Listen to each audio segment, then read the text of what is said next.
સાંઈએ કેન્દ્ર સરકારને મચ્છરોના ડંખથી બચવા એક યોજના કેન્દ્ર સરકારને બતાવી છે। વરસાદના સમયમાં મચ્છરો વધી જવાથી અનેક બીમારીઓ ઘરમાં આવતી હોય છે।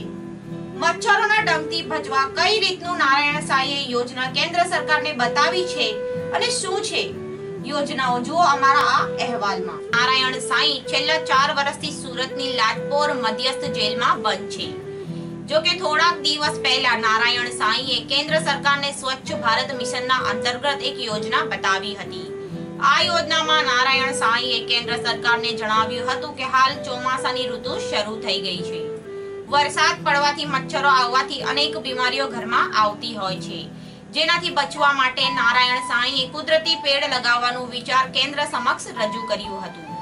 જો કે આ વાતને ગંભીરતાથી લઈ કેન્દ્ર સરકારને નારાયણ સાંઈના આ વિચારને સ્વચ્છ ભારત મિશનમાં સામેલ કરી દીધું છે। કયા કયા પેડ લગાવવાથી મચ્છરો ઘરમાં આવી શકશે નહીં જુઓ।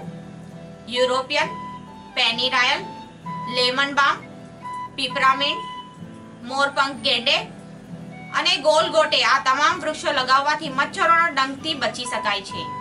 ઉલ્લેખનીય છે કે નારાયણ સાંઈ ભલે 4 વર્ષથી જેલમાં બંધ છે, છતાં પણ દેશ અને સમાજ માટે આજે પણ વિચારે છે। કેમેરામેન આશીષ તિવારી સાથે સુરત મિશ્રા, આઝાદ ન્યૂઝ, સુરત।